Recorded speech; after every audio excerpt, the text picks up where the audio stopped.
Gloria a nuestro Dios. Bueno, pues los saludo y también les traigo un saludo de la iglesia PDB Azcapotzalco. Ahorita seguramente ellos van terminando el servicio, empezamos un poquito más temprano allá. Me da mucho gusto, es un verdadero privilegio poder estar entre ustedes y sobre todo participarles este mensaje que el Señor me dio a trabajar desde hace ya algunos años, y yo siempre he dicho que simplemente soy una marioneta del Espíritu Santo, y es justamente lo que quiero, que el Espíritu Santo sea el que les hable en esta mañana, no yo.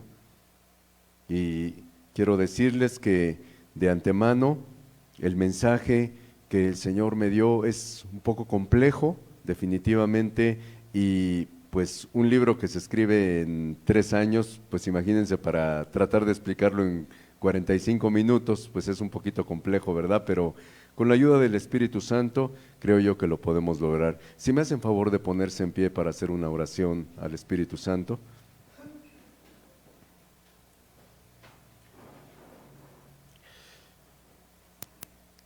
Bendito Dios, una vez más estamos delante de tu presencia, nos hemos gozado, nos hemos alegrado por el hecho de adorarte.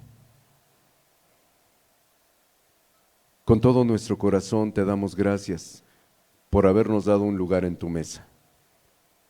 Gracias porque a través de ese glorioso sacrificio tuviste a bien darnos participación en tu mesa.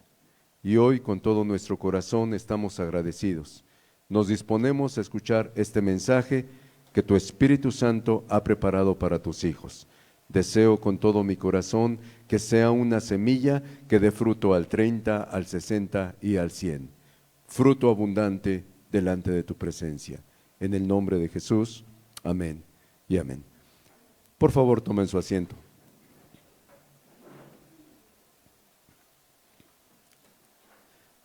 Bueno, pues como les decía anteriormente, es un poquito complicado sintetizar un mensaje así, pero con la ayuda del Espíritu Santo lo haremos. Y como una introducción, quiero decirles que la intención y el objetivo, sobre todo, de escribir este libro, no es crear un debate y mucho menos crear división en la Iglesia de Cristo. Mi intención es que a través de escudriñar y de estudiar la palabra de nuestro Dios, podamos madurar, podamos crecer en nuestra fe. Romanos 10:17 dice, porque la fe viene por el oír y el oír de la palabra de Dios. No quiero que el mensaje se convierta en un momento para tratar de entrar en un debate, en una polémica, en una división.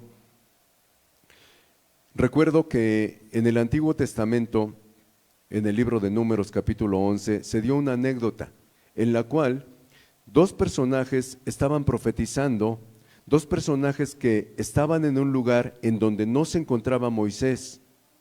Y cuando Josué vio a estas personas que estaban profetizando para él fuera del orden, entonces él quería impedírselos.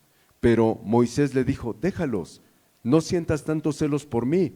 Dice, porque yo quisiera mejor que todo el pueblo profetizara. Y aquí entonces lo que vemos es que hay ocasiones en que hay personas que tienen una intención que más que de celos es una intención egoísta que Dios no aprueba. Si bien es cierto que todos tenemos una interpretación, todos tenemos una forma de pensar, todos tenemos una forma de ser diferente, hay un acuerdo siempre y cuando nos pongamos en las manos del Espíritu Santo. En el Nuevo Testamento se dio una anécdota prácticamente igual, ahí en el Evangelio de San Marcos capítulo 9, resulta que los discípulos encontraron a un personaje que estaba echando fuera demonios en el nombre de Jesús, y le fueron a decir a Jesús, fíjate que encontramos este personaje que está echando fuera demonios en tu nombre y se lo impedimos. Y Jesús les dijo, no se lo impidan. Dice, porque aquel que está haciendo liberación en mi nombre no va a hablar mal de mí. Entonces aquí vemos la confirmación de la intención, que muchas veces la intención va más allá de un celo de Dios, sino más bien de un egoísmo. Por eso no quiero que el mensaje se torne en una polémica de decir, tú no tienes la razón, tú estás mal, tú eres antibíblico, y cosas incluso que se han dado hoy en día en algunas iglesias, personas que han expresado esto.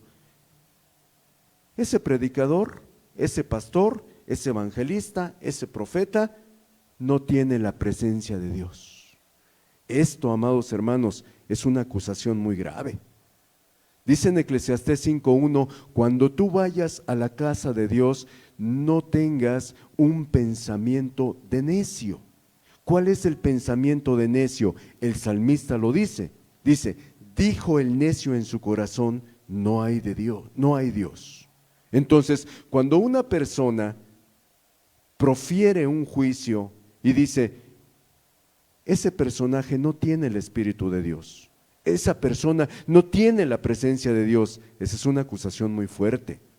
¿Por qué no mejor caminamos en manada, caminamos en una sola dirección? Y como lo digo en el libro, podremos estar de acuerdo o no podremos estar de acuerdo, pero mi única intención es que maduremos, que crezcamos y que pase lo que pase, venga lo que venga, nos mantengamos firmes en la obra del Señor. Ese es el objetivo del libro.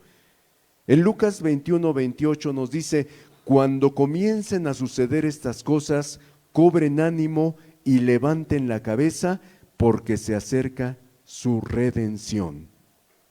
En el mundo, hermanos, están sucediendo muchas cosas que nos indican que estamos viviendo los últimos tiempos.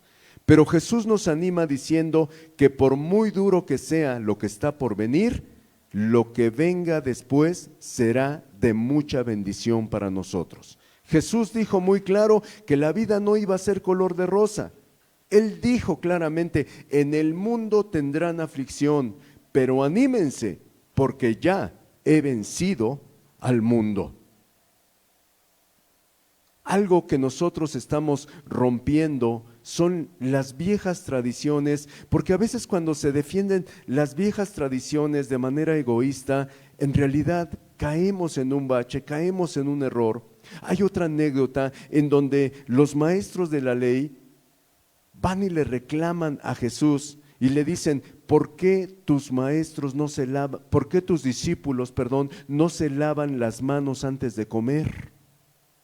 Dice, y con esto están faltando a la tradición de los ancianos. Ellos jamás mencionaron la ley de Dios, dijeron la tradición de los ancianos. Entonces, ¿cuántas veces nosotros respetamos más una tradición que lo que dice la palabra de Dios? Por eso es que el Espíritu Santo nos está llevando a romper viejas tradiciones que tuvieron a la iglesia mucho tiempo en un bache. Yo no sé a cuántos de ustedes les predicaron un evangelio en el cual les decían, en el momento en el que te conviertas en cristiano, todos tus problemas se van a acabar.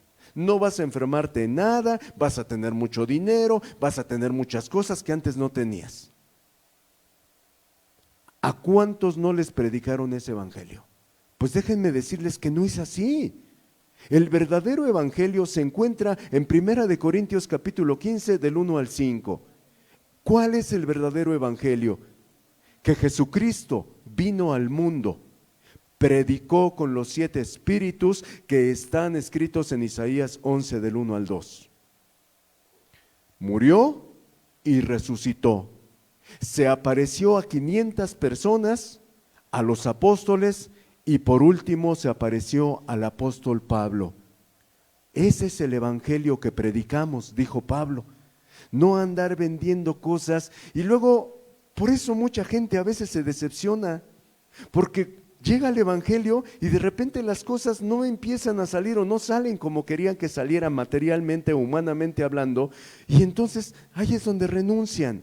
No, vamos a hablar con la verdad, como son las cosas. Jesucristo dijo, en el mundo tendrán aflicción, pero anímense. También un día a sus discípulos, y en especial a Pedro, le dijo, Pedro, el diablo los ha pedido para zarandearlos como al trigo, pero yo ya le oré a mi Padre para que no les falte la fe? Jesús en ningún momento dijo, no, mira, yo ya le pedí a mi Padre que no les pase nada, porque no, pues ustedes son mis consentidos y ¿cómo les va a pasar algo? No, Él dijo, de que van a ser zarandeados, van a ser zarandeados. Dice, pero yo estoy orando por ustedes para que sean guardados del mundo, pero sepan esto, ustedes no pertenecen al mundo.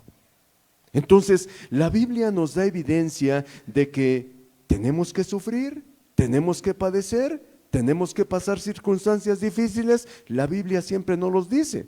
Cuando los Boanerges, así como los llamó nuestro Señor Jesucristo, cuando los hijos del trueno se acercaron y dijeron, cuando vengas a tu reino queremos que uno se siente a tu derecha y otro a tu izquierda. Y dijo Jesús, gran cosa piden. A ver, ¿están dispuestos a beber de la copa que yo voy a beber? Y dijeron, podemos. Bueno, dice, pues exactamente, van ustedes a padecer esto que yo voy a padecer, porque cuando hablaban de beber la copa, hablaban de la muerte que iba a padecer Jesucristo. Y fue de la misma manera como asesinaron también a todos los discípulos de Jesús, excepto obviamente Juan, que fue el que escribió justamente el Apocalipsis. ¿Pero por qué sobrevivió? Pues justamente por eso, porque a él le iban a dar la revelación de los últimos tiempos. Entonces, estamos ya captando que la vida en el Evangelio es cada día más amar la obra de Dios y vivir una fe conforme al Evangelio de Jesucristo, conforme a sus enseñanzas.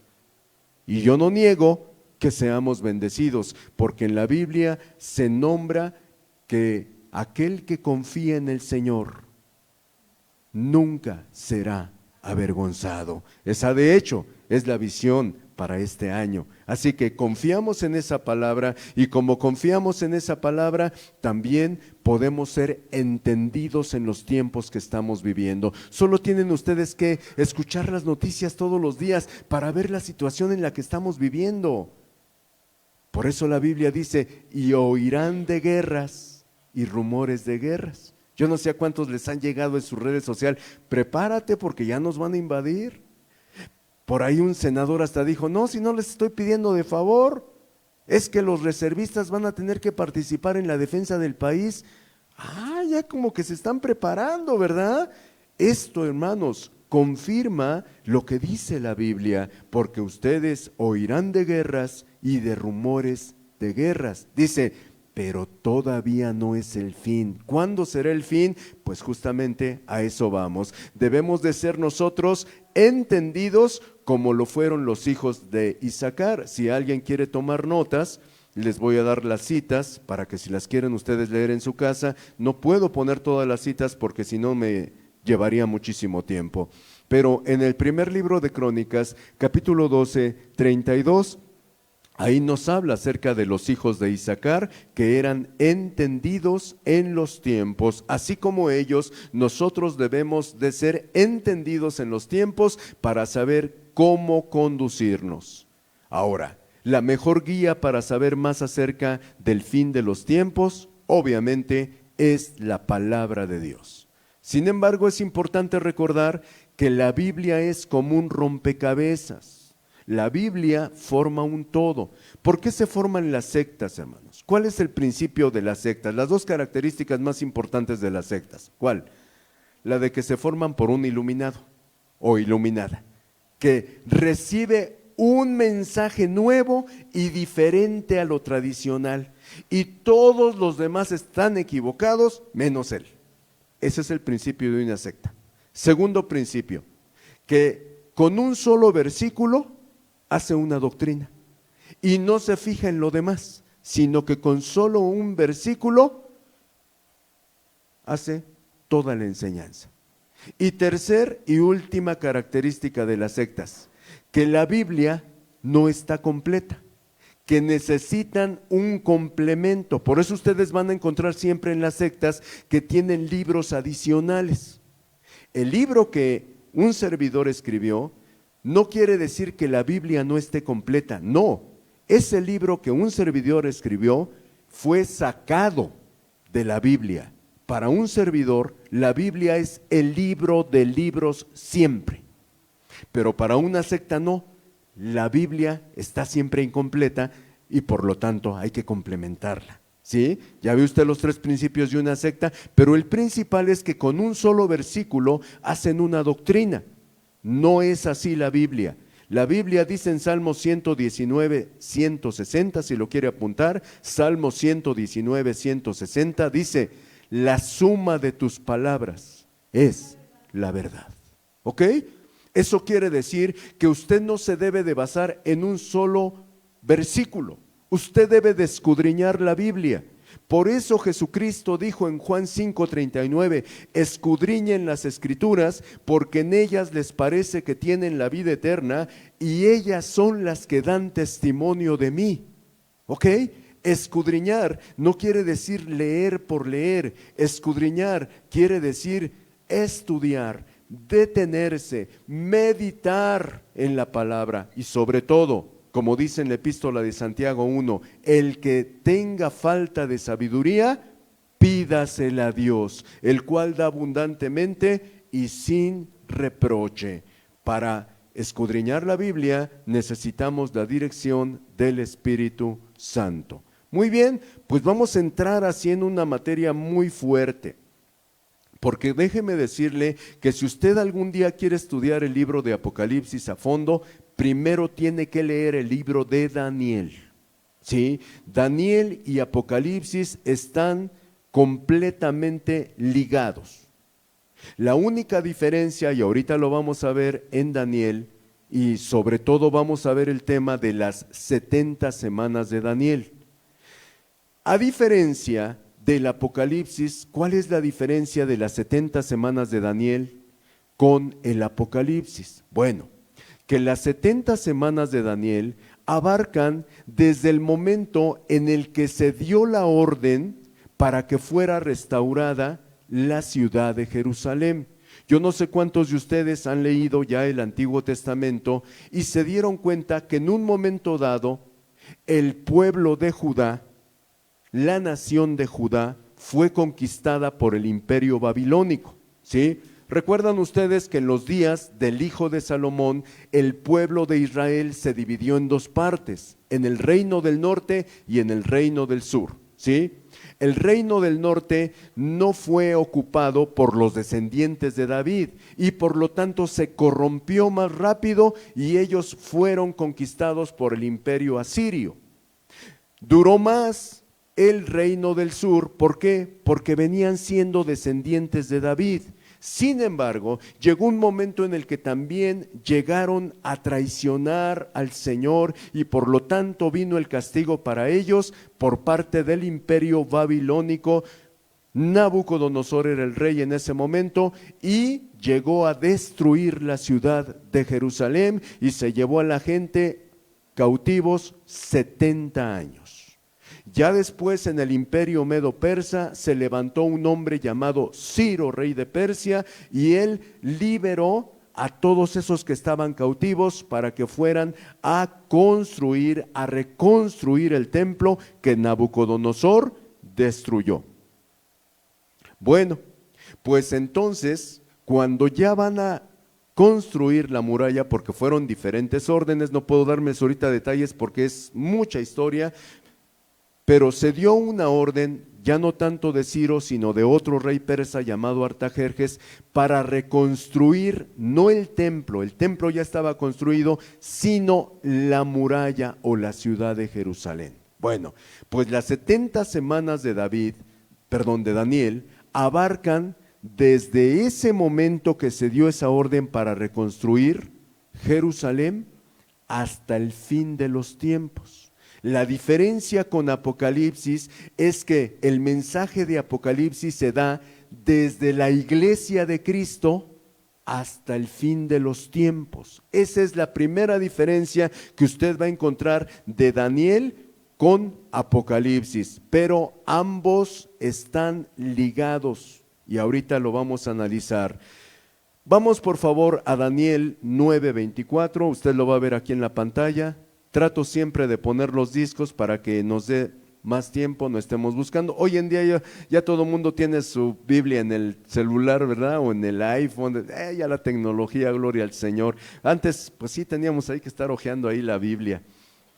Pero por eso, para que no tomemos más tiempo, ahí están los textos proyectados y estamos usando la Biblia Nueva Versión Internacional.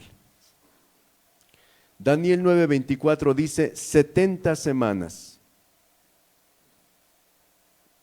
70 semanas están determinadas sobre tu pueblo y sobre tu santa ciudad, para terminar la prevaricación y poner fin al pecado y expiar la iniquidad, para traer la justicia perdurable y sellar la visión y la profecía y ungir al santo de los santos.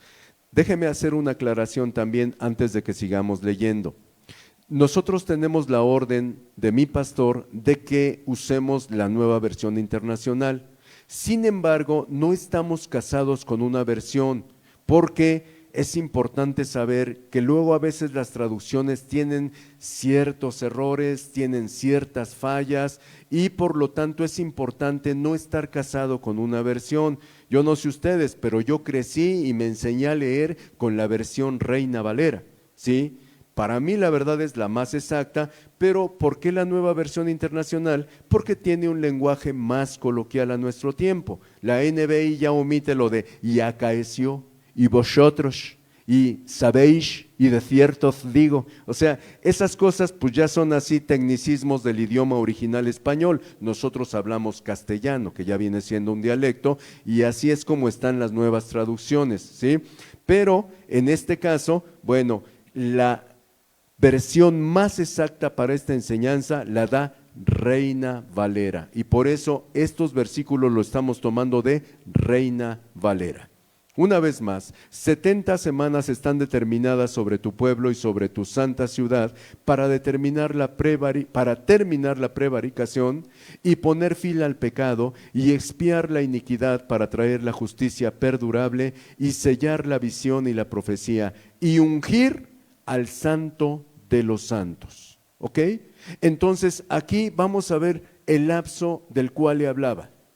Primero, dice, ¿desde cuándo? Hay un lapso. El fin hasta que se unja al santo de los santos. ¿Quién es el santo de los santos? Nuestro Señor Jesucristo. ¿Sí? Ahorita vamos a ver ya desglosadas estas semanas. 70 semanas, ¿ok? 70 semanas están determinadas y ahorita vamos a comprobar que fue desde la orden de la reconstrucción de Jerusalén hasta el fin de los tiempos. Sigamos con la lectura, Daniel 9:25. Sabe pues y entiende que desde la salida de la orden para restaurar y edificar Jerusalén, ¿ya lo vio? Aquí lo estamos comprobando, ¿sí? Porque fueron varias órdenes. Una fue para edificar el templo. Por ahí, si usted lee en el libro de Esdras y Nehemías, va a ver que incluso encontraron mucha oposición cuando quisieron reconstruir el templo, y hubo un momento en el que incluso un rey impidió la obra, dejaron la obra, y ahí es donde viene la profecía de Ageo y de Zacarías para que siguieran construyendo, ¿sí? Pero no estamos hablando de estas órdenes, estamos hablando de la orden del rey Artajerjes, que los envió para edificar a Jerusalén, ¿sí? Entonces, fíjense, desde el momento en el que se dio esta orden, que fue en el año 444 antes de Cristo, hasta Jesús, o sea, hasta el Mesías príncipe, dice, habrá 7 semanas y 62 semanas. Se volverá a edificar la plaza y el muro en tiempos angustiosos. ¿Por qué aquí dice 7 semanas y 62 semanas, que sumadas suman 69? ¿Hasta aquí estamos bien en las matemáticas? ¿Sí? 7 más 62, 69. O alguien me dice, no, ¿sí estamos bien? ¿Sí? Sí, porque luego así se me quedan viendo así como diciendo, no es, ¿no? ¿Sí? 7 más 62, 69, ¿no? Entonces, ¿por qué las divide? Porque se tardaron justamente 49 años en reconstruir la ciudad de Jerusalén. ¿Sí? Por eso está dividido ahí. Se dio la orden y se tardaron 49 años en reconstruir la ciudad de Jerusalén.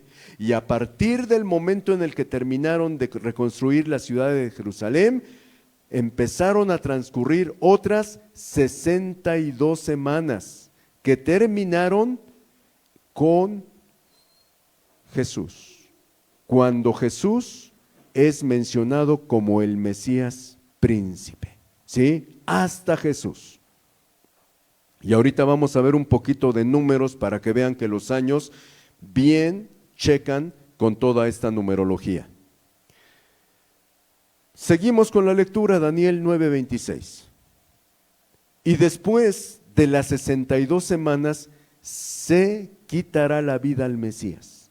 Entonces, la primera referencia es: las 62 semanas terminan cuando aparece Jesús en escena.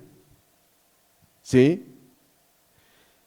Y la culminación total es cuando es sacrificado en la cruz del Calvario.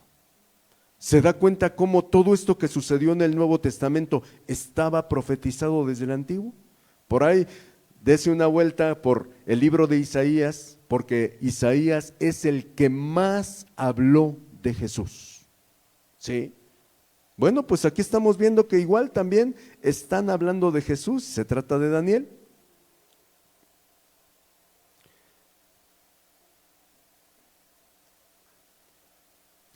Después de 62 semanas se quitará la vida al Mesías, mas no por sí, y el pueblo de un príncipe que ha de venir destruirá la ciudad y el santuario. No sé cuánto sepa usted un poquito de historia, de la historia real del pueblo de Israel, ¿sí? Cuando digo real, me refiero a que pues hay una historia también espiritual, y cuando digo real es porque en la historia universal está escrito. Sí, no en la Biblia, en la historia universal. Y en la historia universal dice que en el año 70 fue destruida otra vez Jerusalén y el templo de Herodes. ¿Por quién? Por el general Tito, enviado por el emperador romano que estaba en ese tiempo, Vespasiano.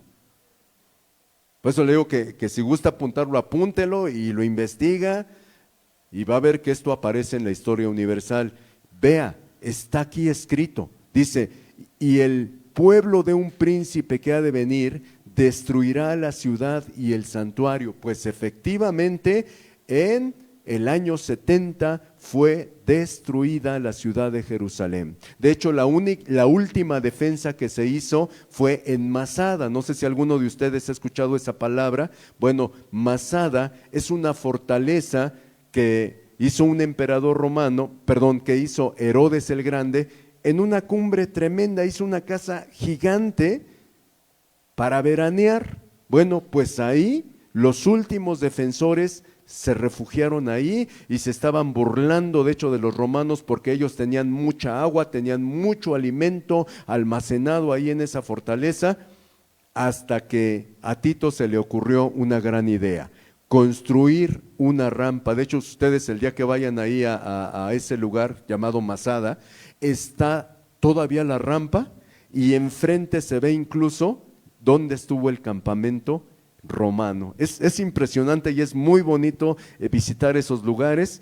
El día que ustedes tengan oportunidad de ir a Jerusalén para que visiten esos lugares, van a comprobar todo esto. Hasta la fecha está la rampa que construyeron para acabar con los últimos defensores de Masada. Y eso sucedió justamente en ese año 70 después de Cristo. Véanlo, está profetizado aquí.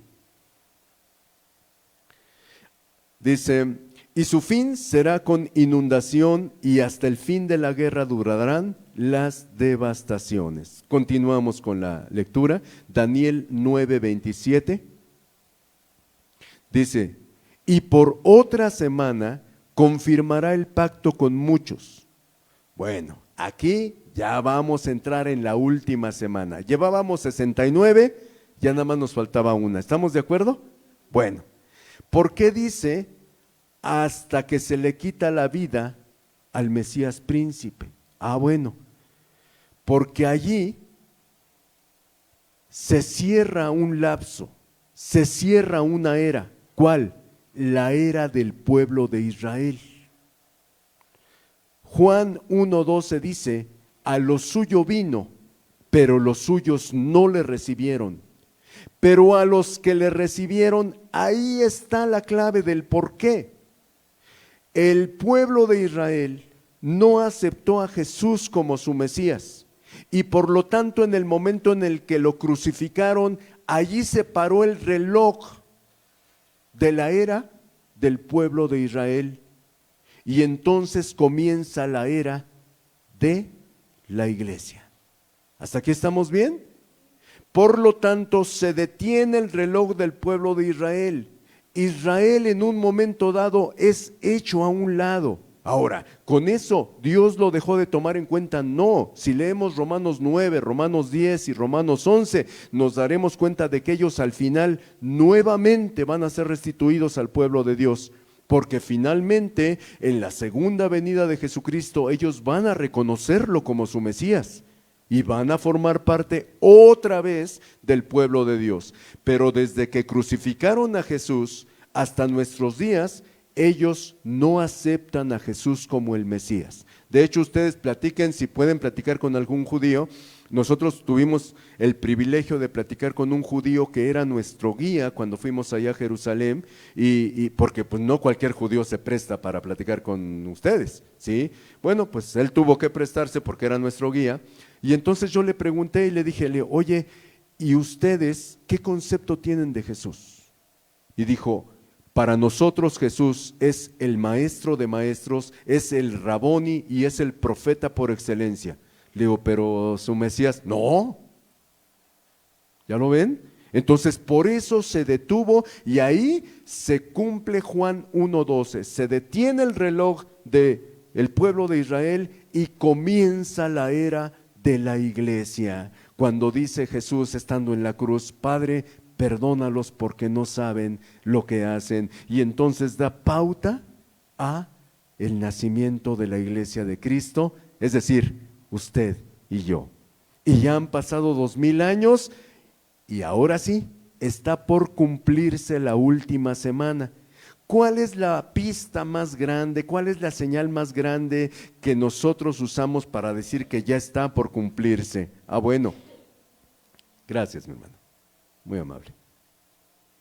Porque la Biblia desde el principio dice que en 6 días hizo Dios los cielos y la tierra, y en el séptimo descansó, ¿cierto? Ya lo han leído ustedes en Génesis, ¿sí? Bueno, pues déjeme decirle que desde la creación de Adán hasta Jesús transcurrieron 4000 años, ¿sí? 4000 años. Usted corrobore la cronología en la historia y todo eso, y han transcurrido 4000 años. Ahora, es importante también que usted sepa esto de Génesis 1:1. En el principio creó Dios los cielos y la tierra. Y ya en el versículo 2 dice, y la tierra estaba desordenada y vacía. A ver, primera pregunta, ¿por qué estaba la tierra desordenada y vacía si Dios todo lo hace perfecto?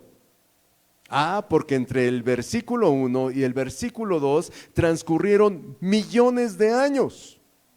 Porque no creó Dios los cielos y la tierra el mismo día que creó a Adán y a Eva. No, primero creó los cielos y la tierra, porque científicamente la tierra tiene 450 millones de años y Adán, la creación de Adán, tiene 6000 años nada más. Se da cuenta que es algo muy pequeño con respecto a la creación de la tierra. Pero ¿por qué estaba desordenada y vacía? Bueno, ese es otro tema. Recuerde que el primer ser creado se llamó Lucifer, y Lucifer, como tuvo libre albedrío, decidió rebelarse en contra de aquel que lo creó. Léalo en su casa en Ezequiel 28 e Isaías 14. Ahí está la caída de Lucifer, ¿sí? Entonces este personaje, al ser exiliado, al ser quitado del privilegio que tenía, fue arrojado a la tierra y vino y terminó con toda la creación que había. porque había una creación. En la Biblia no se mencionan los dinosaurios, ¿estamos de acuerdo? Y sí existieron. ¿Dónde quedaron entonces los dinosaurios? ¿Dónde quedó toda esa creación? Fue exterminada cuando Lucifer cayó a la tierra. Sí, pero ese es otro tema. Por eso en Génesis 1:2 ya aparece la tierra desordenada y vacía. Y entonces Dios comienza una nueva creación, y ahí es cuando viene ya la creación de Adán y Eva. Pero Adán y Eva para acá tienen 6,000 años, ¿sí? De Adán y Eva hacia Jesús, 4,000. Y de Jesús hacia nosotros, 2,000, ¿sí? Estamos en el 2025, 2026, ¿no? O sea, como quien dice, ya estamos viviendo entonces tiempo extra, ¿sí? Porque en 6 días creó Dios los cielos y la tierra, y en el séptimo día descansó. ¿Cuál es el séptimo día? Va a ser el milenio. 1,000 años en los cuales Jesús va a venir a establecer su reino en esta tierra. Ese va a ser el séptimo día, que todo indica, que todas las señales de la Biblia nos indica que ya va a comenzar el séptimo día. ¿Ya vio? Esa es justamente la señal que tenemos. Han transcurrido ya 6,000 años y por lo tanto ya está cerca el séptimo día. ¿Ok? Bueno, entonces, volvemos a leer Daniel 9:27, dice, y por otra semana confirmará el pacto con muchos. Ok, ahora sí, en la última semana comienza un nuevo gobierno, el gobierno del anticristo, el último orden mundial que va a haber. Ahorita no puedo explicarle todo lo de los imperios, pero rápidamente le menciono que ha habido 6 imperios y solamente está por concluir el último, que va a ser el imperio del anticristo. ¿Cuáles fueron los otros imperios? Y eso también pues lo puede usted leer en el libro ya de manera detallada. El primer imperio que hubo fue el imperio egipcio, después el imperio asirio, ¿sí? Justamente todos estos imperios son las cabezas del dragón y toda esa situación en el Apocalipsis. Primer imperio egipcio, segundo imperio Asiria, tercer imperio, imperio babilónico, cuarto imperio, imperio medo-persa, quinto imperio, el imperio griego, que fue de Alejandro de Macedonia. Sexto imperio, el imperio romano. Y ¿ya vio todo lo que se corrobora?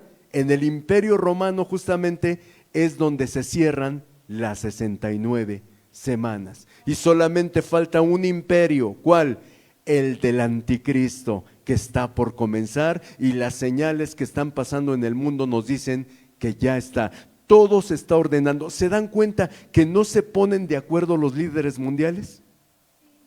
¿Sí se ha dado cuenta? O sea, unos dicen, no, yo soy el mandamás, otros dicen, no, yo soy, otros dicen, no, yo soy. Y el presidente Donald Trump está peleando incluso el Nobel de la Paz y está interviniendo entre las naciones, pero no es él, porque ahorita vamos a ver que la característica del anticristo es que va a tener tanto carisma que va a ser aceptado por todos. Y el primero que lo va a aceptar va a ser el pueblo de Israel, imagínense, porque a él sí lo van a aceptar como su Mesías. Van a decir, este sí es el bueno. Y como señal de que él hace un pacto con ellos, les va a construir un templo, porque déjenme decirles que desde que fue destruido en el año 70 el templo de Herodes, no hay templo para los judíos. Ustedes si van a Jerusalén, van a ver que está la cúpula de la roca. Ese templo que está ahí está compartido hasta con los musulmanes, ¿sí? Ahí hay 3 grupos, ahí en Jerusalén: católicos, cristianos, musulmanes, judíos, ¿sí? Ahí siempre van a encontrar una mezcla de grupos religiosos. No predominan los judíos y no tienen un templo los judíos, desde que fue destruido en el año 70 el templo de Herodes. Entonces, para confirmar este pacto que dice aquí, les va a construir un templo a los judíos y le van a aplaudir y lo van a aceptar manifestar como su Mesías. Y dijeron, este es el que estábamos esperando, y no ese que vino hace 2000 años. ¿Sí? ¿Hasta aquí vamos bien? Bueno, pues este hombre dice que hará un pacto con muchos. A la mitad de la semana hará cesar el sacrificio y la ofrenda. Apúntele ahí Mateo 24:15. Esto fue dicho por Jesús. Dice, y cuando ustedes vean la abominación desoladora que fue dicha por el profeta Daniel, dice, entonces los que están en la ciudad, huyan, porque esa va a ser la señal de que este hombre que tiene un imperio aparentemente pacífico, ahorita vamos a abordar ese tema más a fondo, él mismo va a romper la alianza que hizo con el pueblo de Israel. ¿Cómo? Profanando ese templo que les construyó, y va a ser lo mismo que Antíoco Epífanes, va a sacrificar un cerdo en el templo de Dios. A eso se le llama la profanación, la abominación desoladora mencionada por Jesucristo en Mateo 24:15. ¿Sí? Dice, hará cesar el sacrificio y la ofrenda. Ahí les va a decir, se acabó, señores. ¿Sí? Esa va a ser la señal, y ahí es donde se va a mostrar verdaderamente el hombre de maldad. ¿Por qué digo hombre de maldad? Porque este personaje no se va a mostrar al mundo como un hombre de maldad, se va a mostrar como un hombre pacífico, pacifista. Por eso, si usted lee en Apocalipsis capítulo 6 versículo 1, se va a dar cuenta que en el primer sello aparece un hombre, un jinete montado en un caballo blanco con una corona de victoria, dice, y con un arco pero sin flechas. Eso quiere decir que él va a ser pacifista, que no va a entrar con guerra, ¿sí? Y por eso va a engañar a muchos. Pero a la mitad de la última semana de Daniel, la semana 70, él va a romper ese pacto, incluso con los judíos, y ahí es donde comienza la gran tribulación, es decir, la persecución para el pueblo de Dios, tanto judío como la iglesia de Cristo. ¿Sí? Ahora, amados, la tradición, yo no sé cuántos de ustedes recibieron la enseñanza tradicional, incluso no sé si por ahí ustedes han visto una película, dos películas, una que se llama Como ladrón en la noche y otra se llama Como trueno distante. No sé si las han visto, ¿sí? Les recomiendo que las vean, son muy buenas películas porque son de los años 70 y tratan de dar este mensaje. ¿Cuál es el mensaje? Pues el mensaje principal que hoy les traigo, no tanto el libro del Apocalipsis, sino el tema del arrebatamiento, porque esas películas tratan eso, de que viene Jesús en su venida invisible, que es el arrebatamiento, y se lleva solamente a los cristianos que han sido constantes, que han sido fieles, y a los que son así cristianillos, perdónenme la expresión, se quedan como castigo. Déjenme decirles que no es así, hermanos, según con lo que la Biblia dice, ¿sí? Según lo que la Biblia dice es que la iglesia tiene que pasar por la gran tribulación, y la enseñanza tradicional dice que no, que el arrebatamiento tiene que ser antes de la gran tribulación, porque la iglesia no va a pasar la gran tribulación porque es la iglesia. No es así. Ahorita yo les voy a demostrar bíblicamente que no es así, ¿sí? Muy bien, vamos entonces a entrar en materia conforme a esto, pero quisiera que vieran un esquemita. A ver si se alcanza a ver. Se ve muy chiquito, ¿verdad? Es que eso es así para una pantalla gigante, ¿no? Pero los que tienen buenos ojos, ahí se van a dar cuenta que ese esquema representa las 70 semanas de Daniel. Ese esquema también viene en el libro, ¿sí? Y se dan cuenta que desde la orden del rey Artajerjes para reconstruir la ciudad de Jerusalén, que fue en el año 444 a.C., hasta la entrada triunfal, es decir, el Mesías príncipe, dice, transcurrieron 69 semanas. Y abajo dice, se le quita la vida al Mesías. Ahí es donde está el límite. Y comienza la era de la iglesia. Según Romanos 9, apúntele, Romanos 9, 25 al 26, comienza la era de la iglesia. ¿Qué sucede en ese lapso? Sucede la venida del Espíritu Santo, Hechos capítulo 2. En ese lapso también sucede la destrucción de Jerusalén, que ya ahorita lo acabamos de ver, por el emperador Vespasiano y el general Tito. Año 70 después de Cristo. Entonces, la última semana, que es el último lapso, está dividido en 3 secciones. Son 3 secciones que muy pocos han querido aceptar. Tribulación, gran tribulación y la ira de Dios. Ese es el lapso de la última semana de Daniel. Tribulación, gran tribulación e ira de Dios. Y en la tribulación está justamente el tiempo de los 3 años y medio en el cual este personaje engaña a muchos y entra haciendo un pacto de paz. ¿Sí? Pero a los 3 años y medio él rompe ese pacto. ¿Sí lo alcanzan a ver que dice tribulación 3 años y medio? Cuando terminan esos 3 años y medio, que dice aquí en Daniel, lo acabamos de leer, entonces comienza la gran tribulación, es profanado el templo, la abominación desoladora, como lo dice en Mateo 24:15. Ahí comienza la persecución de la iglesia, ¿sí? Pero el debate, el eterno debate o la enseñanza tradicional nos decía que para ese entonces la iglesia ya se habrá ido. ¿Sí es cierto? Ahorita les voy a demostrar que no es así. ¿Cómo habíamos caminado por mucho tiempo?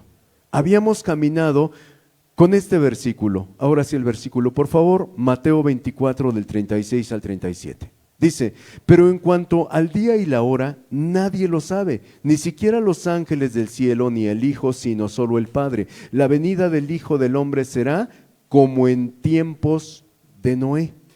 Bueno, hay que diferenciar, porque también uno de los temas que yo escuchaba mucho de niño en donde había una debatinga, es que, por ejemplo, mi abuelita decía, es que la Biblia dice que Jesús vendrá como ladrón en la noche. Y mi mamá le decía, no, la Biblia dice que vendrá en las nubes y todo ojo le verá.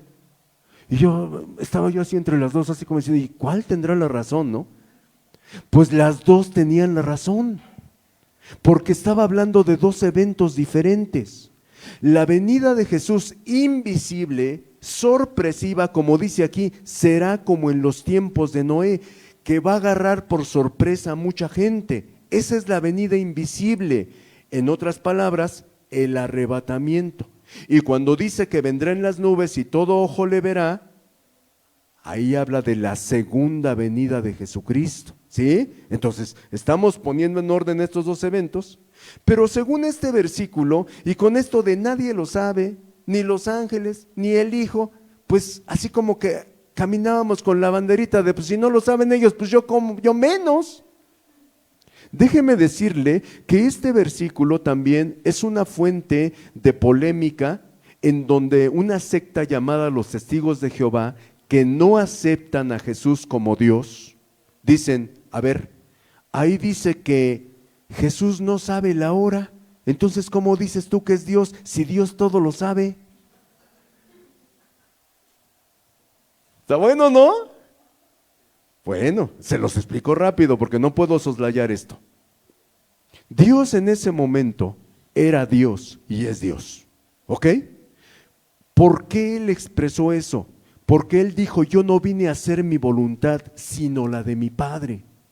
Cuando estudiamos el tema de autoridad, es muy diferente que el tema de la Trinidad. El tema de la Trinidad, fíjese bien en este ademán, es Padre, a derecha Hijo y Espíritu Santo. Pero cuando estudiamos el tema de la autoridad es Padre, Hijo y Espíritu Santo.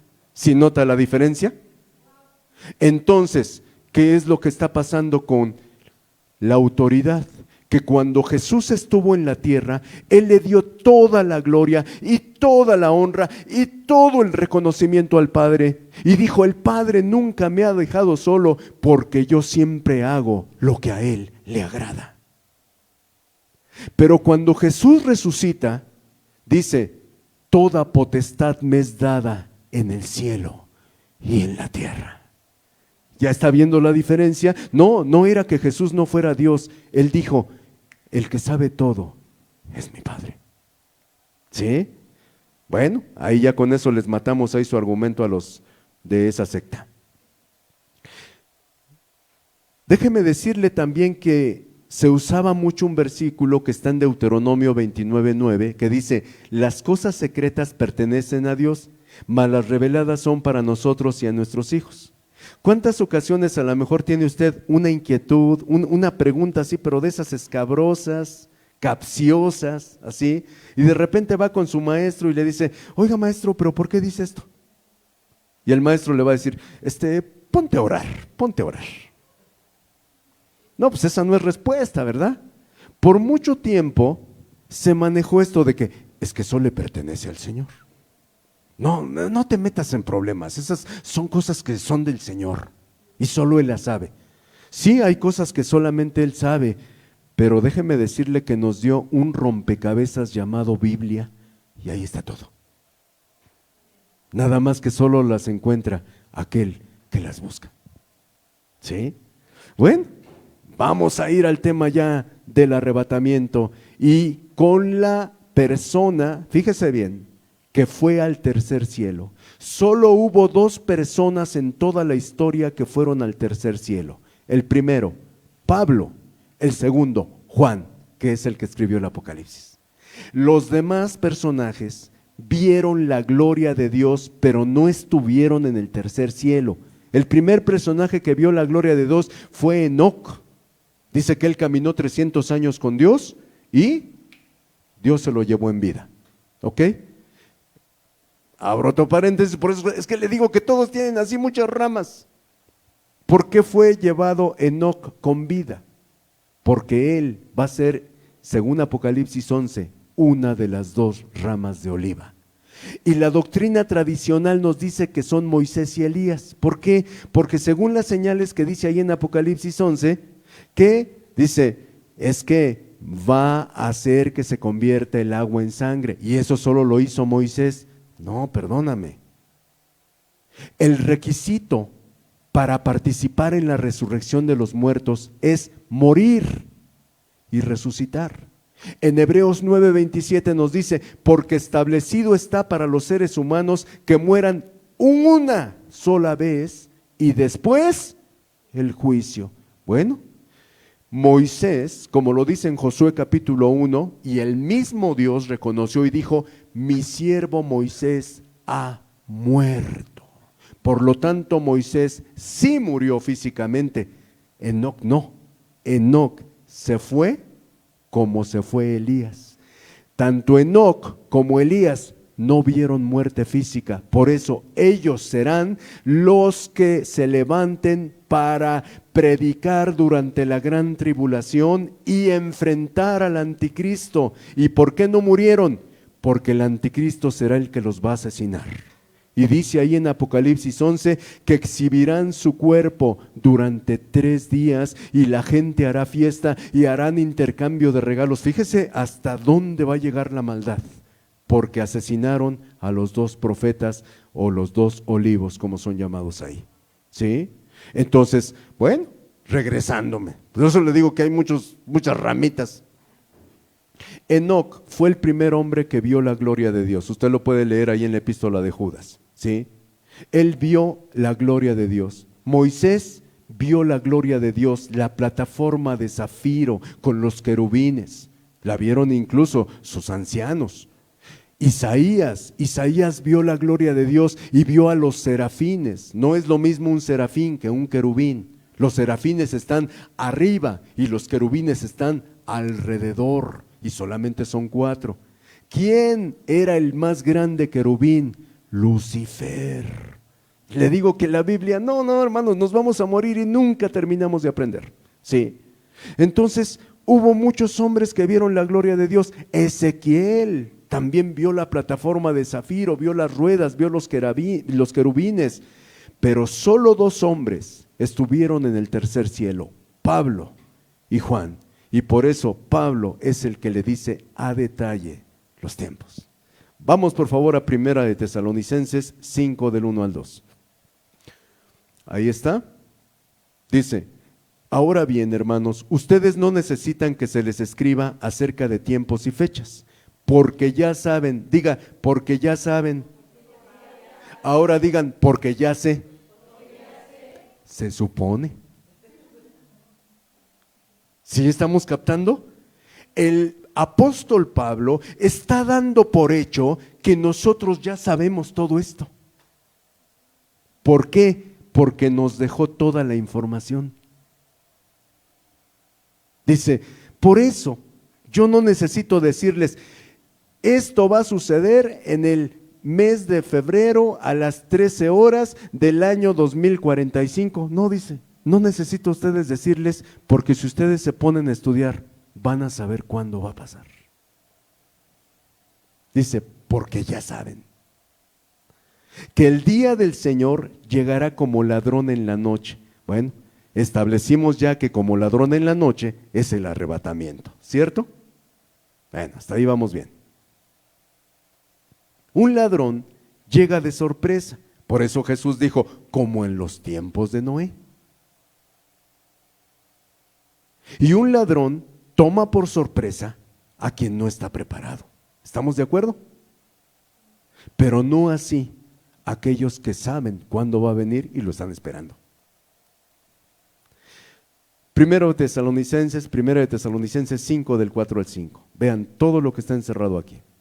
Dice, ustedes en cambio, hermanos, no están en la oscuridad para que ese día los sorprenda como un ladrón. ¿Ya vieron? Ya de antemano Pablo está diciendo, no, a ti no te tiene por qué agarrar por sorpresa. Ya quítate eso de que, pues es que nadie lo sabe y las cosas secretas pertenecen a Dios. Quítate ya ese paradigma. Es una verdad, sí, pero se utilizó como un pretexto para no escudriñar la Biblia. Dice, ustedes ya saben. Ustedes en cambio, hermanos, no están en la oscuridad para que ese día los sorprenda como un ladrón. Todos ustedes son hijos de luz y del día. ¿Amén? ¿Cuántos hijos de luz hay aquí? Pasó, están desanimando. Yo estoy en ayuno también, ¿eh? No se crean, porque luego dicen, no, pues ya córtele, pastor, ya quiero irme a la barbacha. Todos ustedes son hijos de luz, ¿amén? No somos ni de la noche, ni de la oscuridad, y completo, para que a nosotros nos tome por sorpresa. ¿Ya lo vio? Entonces en el arrebatamiento Jesús vendrá como ladrón en la noche, pero a nosotros no nos debe de tomar por sorpresa porque somos hijos de luz. Y la luz se refiere al conocimiento acerca del fin de los tiempos. Por otra parte, para hablar del arrepentimiento, la única cita bíblica, fíjese, que usábamos tradicionalmente, no sé si alguno de ustedes la usó o se la enseñaron, era la única base del arrebatamiento en Apocalipsis. ¿Cuál? Apocalipsis 4:1. Y entonces dice, vi una puerta que se abrió y escuché una voz que dijo, sube acá. Ese es el arrebatamiento. ¿Cuál arrebatamiento? Ahí nada más le está diciendo a Juan una invitación para que Juan fuera al tercer cielo. El primer grupo como iglesia aparece hasta Apocalipsis 7. Y vi una gran multitud de toda lengua, de todo género, de toda tribu. Y pregunté quiénes son estos. Y dijo la voz, estos son los que han salido de la gran tribulación. ¿Qué pasó? Pues no, que no la iban a experimentar. Y luego en la película de Como ladrón en la noche y Como trueno distante, pues los que se quedaron son castigados y son tomados como mediocres y son tomados como personas que todo el tiempo nada más iban a calentar el asiento de la iglesia, etcétera, etcétera. Pero cuando usted lee Apocalipsis 7, a partir del 9, se va a dar cuenta que esa multitud va a estar, dice que siempre en la presencia de Dios. Eso no suena como castigo, ¿verdad? Pues ahí es donde se dice que la iglesia sale de la gran tribulación. No que la superó, o que la evadió, o que se fue antes. ¿Sí? Esa es la primera nada más, ¿eh? Bueno, pero ahora vamos a ver lo que dice Pablo, porque Pablo fue al tercer cielo y él vio todo esto. Ahora, ninguno bueno, es que no es foro abierto, ¿verdad? Pero a lo mejor usted se está preguntando, ¿y dónde dice que Pablo fue al tercer cielo? Bueno, pues lea por favor en 2 de Corintios, capítulo 4, versículo 4. 2 de Corintios 4, 4.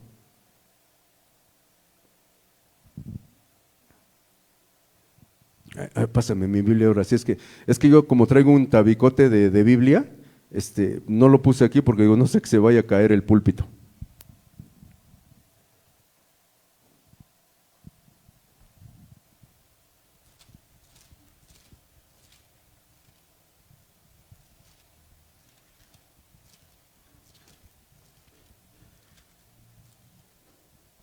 Mire, qué bueno que la consulté, no es 4, es 12, discúlpeme. 2 de Corintios 12. ¿Sale? No estaba en el programa, pero sí quiero leerlo porque a lo mejor alguno dijo, ¿y dónde dice que fue al tercer cielo? Sale. Dice, me veo obligado a jactarme, aunque nada se gane con ello. Paso a referirme a las visiones y revelaciones del Señor. Conozco a un seguidor de Cristo que hace 14 años fue llevado al tercer cielo. ¿Ya lo vio? No sé si en el cuerpo o fuera del cuerpo, Dios lo sabe. Y sé que este hombre, no sé si en el cuerpo o aparte del cuerpo, Dios lo sabe, fue llevado al paraíso y escuchó cosas indecibles que a los humanos no se nos permite expresar. De tal forma podría hacer alarde, pero de mí no haré alarde, sino de mis debilidades. ¿Ya vio que está hablando de él? Bueno, pues aquí queda demostrado, por favor, que efectivamente él estuvo en el tercer cielo. Por eso él le da momentos, tiempos, todo. Segunda de Tesalonicenses, ahora sí, 2, del 1 al 2. Ahora bien, hermanos, en cuanto a la venida de nuestro Señor Jesucristo y a nuestra reunión con Él, ahora, aquí es bien importante diferenciar la segunda venida de Jesucristo y el arrebatamiento. Bueno, usted va a leer en 1 de Tesalonicenses capítulo 4, no se lo voy a leer ahorita, pero ahí está el arrebatamiento, ¿sí? Y lo describe de esta manera, dice, porque nosotros no seremos primeros a los que murieron, sino que los que murieron en Cristo resucitarán primero. Dice, y luego los que habremos quedado seremos transformados para recibir a Cristo en las nubes. Esa es la reunión. ¿Ok? Entonces, en la segunda venida de Jesucristo, no nos vamos a reunir con Él, ya venimos con Él. ¿Por qué? Porque no sé si usted ha escuchado acerca de las bodas del Cordero. Cuando estemos en el cielo se celebrarán las bodas del Cordero y cuando ya sea la segunda venida de Jesucristo, Apocalipsis capítulo 19, ahí ya su iglesia viene con Él. Ahí no va a ser nuestra reunión con Él, por eso aquí está hablando de el arrebatamiento. El arrebatamiento es nuestra reunión con Él. Primero resucitan los que murieron en Cristo y luego los que habremos quedado con vida. Si es que estamos con vida, seremos transformados, nos uniremos y recibiremos a Cristo en las nubes. Esa es la reunión a la que se refiere aquí. ¿Sí está claro? Dice, les pedimos que no pierdan la cabeza ni se alarmen por ciertas profecías, ni por mensajes orales o escritos supuestamente nuestros que digan, ya llegó el día del Señor. ¿Sí? Aquí es importante que tengamos en cuenta todo esto, porque habrá muchos, pero muchos rumores, habrá muchas enseñanzas, habrá muchos pregones, pero recuérdelo, la verdad está en la palabra. Continuamos, segunda de Tesalonicenses 2 del 3 al 4. No se dejen engañar de ninguna manera, porque primero tiene que llegar la rebelión contra Dios. ¿Primero de qué? ¿De qué hablamos en el versículo anterior? ¿Lo regresas, por favor? Ay, no sé quién es. ¿De qué hablamos? Del arrebatamiento, ¿no? De nuestra reunión con Él. Está en amarillo. ¿Sale? En el siguiente, por favor, dice, se los voy a parafrasear. No se dejen engañar de ninguna manera, porque antes de que sea nuestra reunión con Él, primero tiene que llegar la rebelión contra Dios. Entonces, antes de que sea el arrebato, primero tiene que ser la manifestación del anticristo. ¿Ya quedó claro entonces? Primero tiene que ser la gran tribulación. Y después, el arrebato. ¿Sí? ¿Sí está quedando claro? ¿Sí? O alguien que diga no, amén, y lo explico de otra forma. Sí, porque son temas complicados, hermanos, son temas complicados, ¿sí?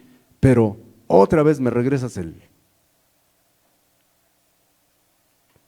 nuestra reunión con Él, arrebatamiento, no segunda venida. Nuestra reunión con Él es el arrebatamiento.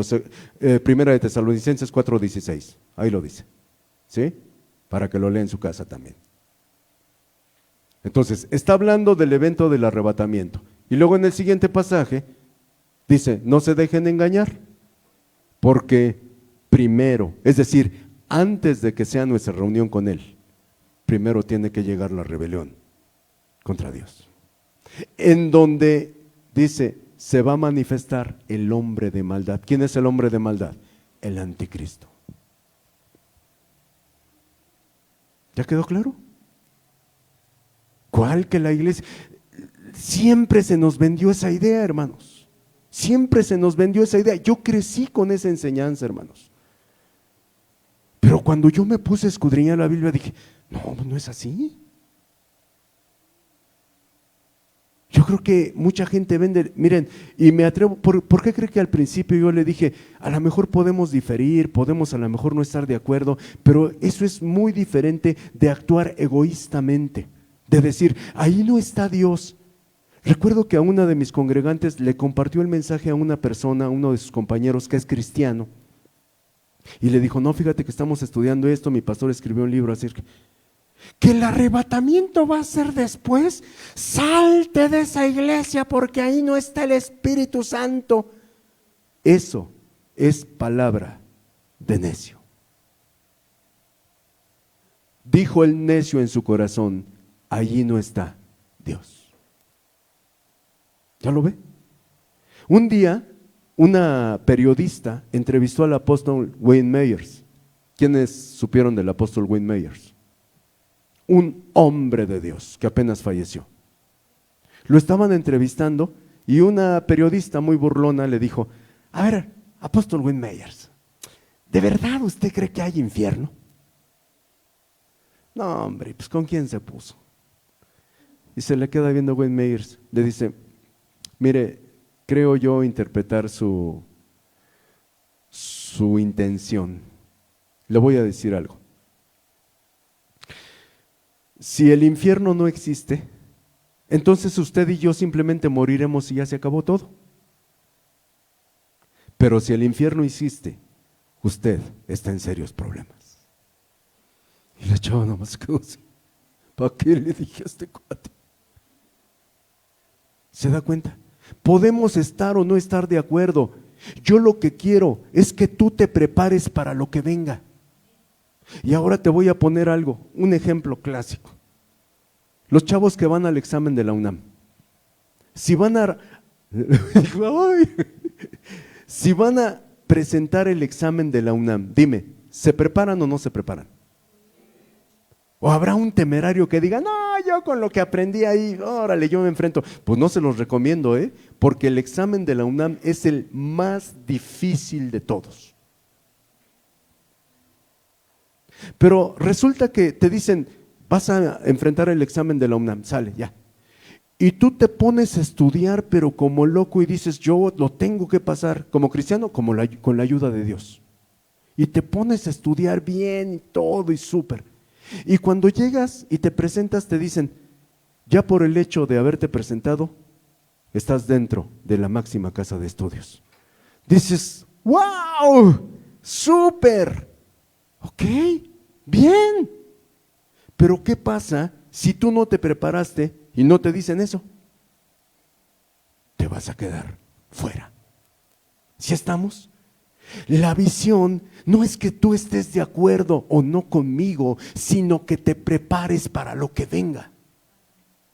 Y que pase lo que pase, tú no renuncies a tu fe. Yo te estoy demostrando bíblicamente que esto es cierto. Pero, bueno, hay gente que todavía se atreve a decir, no, salte de ahí, porque ahí ya no está el Espíritu de Dios. Yo lo único que le digo a la persona cuando se encuentra esta clase de gente es, les digo, mira, la Biblia no es para debatir, pero nada más te pido una cosa. Demuéstrame que estoy diciendo mentiras con esto. Y ahí es donde la gente le hace como la chilindrina.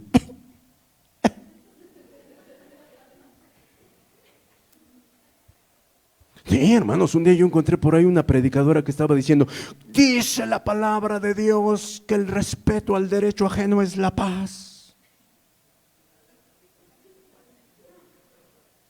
Pues el profeta Benito, ¿no? ¿Se dan cuenta? Ya es tiempo de que dejemos eso. Dice la palabra. ¿Dónde? ¿Sí? ¿Sí estamos, iglesia? Entonces, primero, antes de que sea el arrebatamiento, primero tiene que ocurrir la manifestación del hombre de maldad. Es decir, la gran tribulación. Dice, el que está destinado a la destrucción, porque obviamente al final van a acabar también con él. Este se opone y se levanta contra todo lo que lleva el nombre de Dios y es objeto de adoración hasta el punto de adueñarse del templo de Dios y pretender ser Dios. No me da tiempo ahorita de desarrollar Daniel, pero lea usted Daniel 11 y se va a dar cuenta que este cuate va a ser homosexual y se va a convertir él mismo en Dios. Todos los grandes emperadores, por eso hubo 6 imperios y todos esos emperadores han querido ser Dios. Ahí tiene usted a Nabucodonosor. ¿Qué hizo Nabucodonosor? Se mandó a hacer una estatua de oro de 30 metros de alto y obligó a todo mundo a que adorara esa estatua de él. Eso es lo que va a hacer el anticristo. Va a mandar a hacer una imagen de él y el que no la adore, cuello. Eso lo dice ahí, ¿ok? Pero no vamos a ahondar ahorita en todo lo que es el... ¿Llevo 1 hora con 26?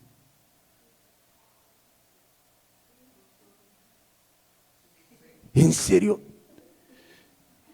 Ya voy a terminar, hermanos, ya voy a terminar. Discúlpenme, hermanos, no, es que no puedo yo ahora sí que dar este tema en 15 minutos. ¿Está entendiéndose lo que llevo hasta ahorita?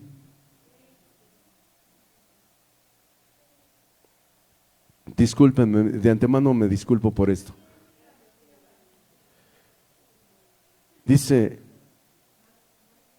vamos por favor a la siguiente. Ya nada más les doy lo que Jesucristo también habló.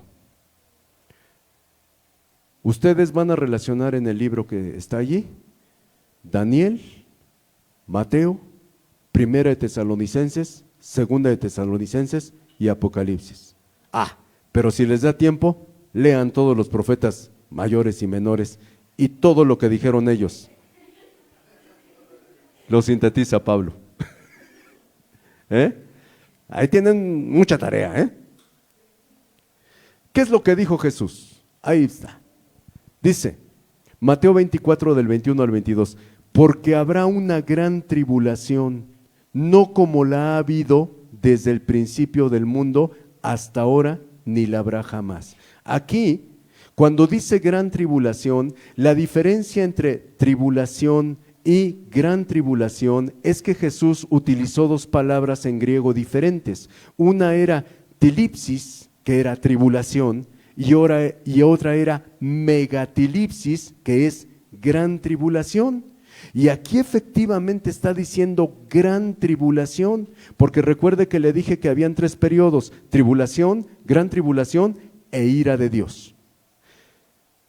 La gran tribulación es la ira del hombre contra el hombre, es decir, la persecución del anticristo contra el pueblo de Dios.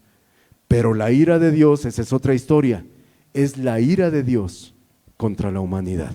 Y ahí sí, nosotros ya no vamos a estar, porque Pablo también dijo que nosotros no fuimos hechos para la ira de Dios. Esa sí la vamos a librar, gloria al Rey. Regreso. Porque habrá gran tribulación como no la ha habido desde el principio del mundo hasta ahora, ni la habrá jamás. Fíjense bien en este 22. Si no se acortaran esos días, ¿cuáles? Los de la gran tribulación, dice, nadie sobreviviría. Vean nada más cómo va a estar la persecución.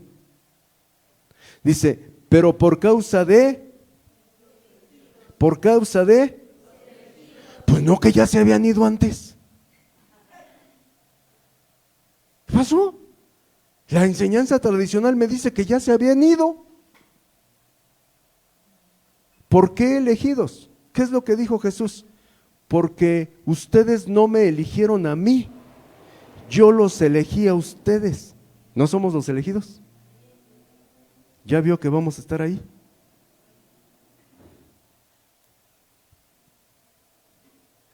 Dice, si no fuera por ellos, ese periodo sería efectivamente de 3 años y medio, pero por causa de ellos, dice, voy a cortar el periodo, porque si no, nadie sobreviviría. ¿Sí quedó entendido? Pero por si fuera poco, vamos a otro. Mateo 24, 24. Por eso le digo, relacione Mateo 24, 24, porque ahí está todo el Apocalipsis y todo el libro de Daniel. Porque surgirán falsos cristos y falsos profetas que harán grandes señales y milagros para enseñar, de ser posible, aún ¿a quién?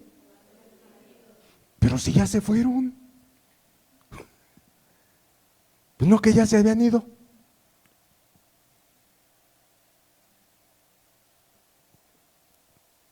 Pero como Juan está de acuerdo con Jesús y está de acuerdo también con Pablo, lo reitera ya de una manera más fuerte. Para terminar, Apocalipsis 13:10.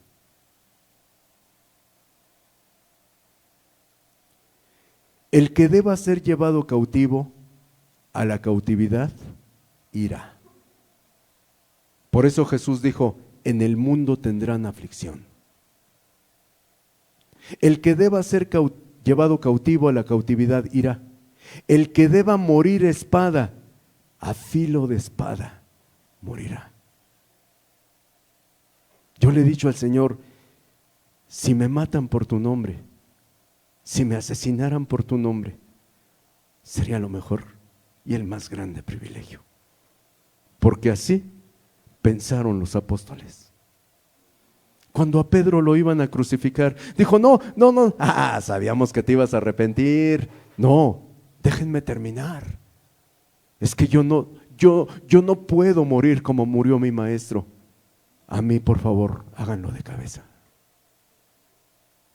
Pero ninguno de ellos se rehusó a morir.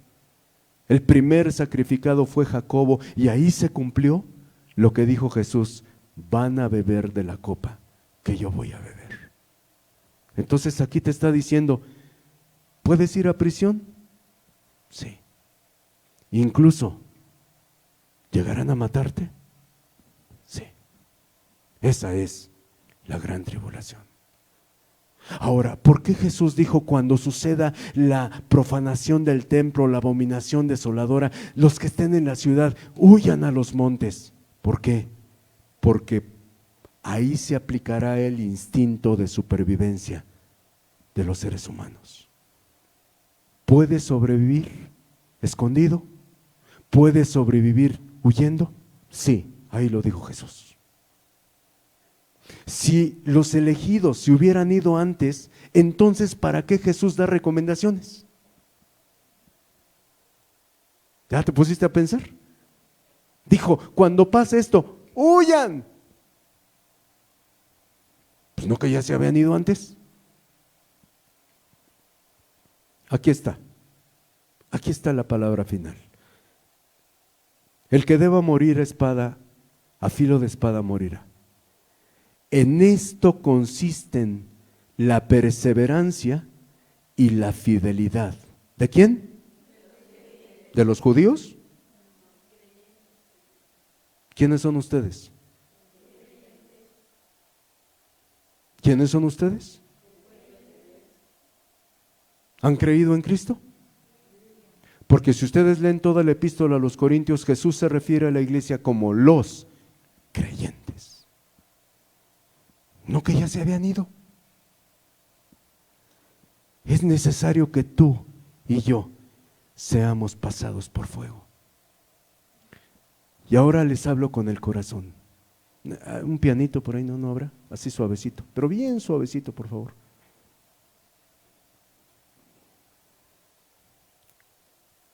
Les hablo con el corazón. Hoy en día, ¿cuál es nuestro mayor problema? ¿Predicar el evangelio? ¿Sufrir por el evangelio? No, hermanos. ¿Saben cuál es nuestro mayor problema? Nuestros problemas personales. Y se los digo yo como pastor. Porque todas las ministraciones que yo doy son para problemas personales. Difícilmente una persona se acerca conmigo a decir, pastor, leí este pasaje de la Biblia y no lo entendí. Pastor, fíjese que le estoy hablando de Cristo a una persona y siento así algo como que muy raro en mi corazón. ¿Me puede ayudar a orar?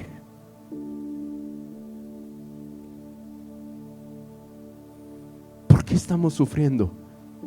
Por nuestros problemas personales. ¿Sabe hasta cuándo nosotros vamos a demostrar que somos verdaderos creyentes? En la gran tribulación. Hasta ahí, hermanos, se va a ver quién es quién. Yo tuve el privilegio de ir a predicar a la sierra, en Cancún. Ustedes a lo mejor si han viajado a Cancún, a la zona hotelera, no, pues es la zona nice. Pero hace 30 años que fui, los alrededores, hermanos, eran puros carrizales. Les llamaban las regiones, y ahí fuimos a predicar. Y sabe, yo me conmoví porque había gente que se quedó, los templos de carrizo, difícilmente había un templo con piso de cemento y las bancas eran de troncos. Y en la noche a nosotros pues nos dieron hamacas para dormir, nos dieron unas sabanitas, nos atendieron como no merecíamos. Y yo por ahí cuando fui ahí al baño, de repente me asomé ahí al templo y había muchas personas que estaban acostadas en el piso. Y le pregunté a la pastora, le dije, hermana, ¿que esa gente no tiene dónde vivir? No, sí, hermano, dice, pero es que sabe que vienen de regiones muy lejos, dice, están como a 6 o 7 horas caminando. Entonces ya mejor no se regresaron, se quedaron al servicio de mañana. Dice, ¿por qué? Porque lleva meses que nadie les va a predicar la palabra. Y ellos cuando se enteraron que un evangelista iba a venir, se vinieron desde allá, porque tienen hambre de oír. ¿Y cuántas veces los citadinos, teniendo todo el transporte del mundo, teniendo todos los recursos del mundo, muchas veces ponemos las reuniones, ponemos las cosas de Dios en último lugar? Yo te pregunto y no me respondas, solamente respóndete tú. Si en este momento viniera alguien y te pusiera una pistola y te dijera, o reniegas de Cristo o te mato, ¿qué contestarías? ¿Tendrías la fe suficiente para decir, jala el gatillo, porque entre más rápido lo hagas, más rápido me iré con mi Señor? ¿Lo harías? Necesitamos prepararnos para un proceso. ¿Me hacen favor de ponerse de pie?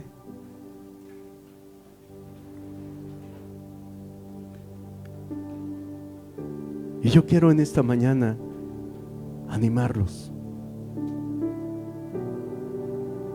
Animarlos. Porque en Apocalipsis 2:10 dice, sé fiel hasta la muerte y yo te daré la corona de la vida. En Mateo 24 dice, el que perseverare hasta el fin, este será salvo. Hay otro tema también de mucho interés, porque hay iglesias en donde se predica la salvación absoluta. Que tú en el momento en el que creíste en Jesucristo, hagas lo que hagas, tú ya tienes ganado el cielo. Eso es mentira. Si eso fuera verdad, entonces Pablo no se hubiera tomado el tiempo de escribir tantas recomendaciones para nuestra vida personal y nuestra vida en Cristo. Claro, tenemos la sangre de Cristo como recurso para limpieza, pero no por eso vamos a abusar.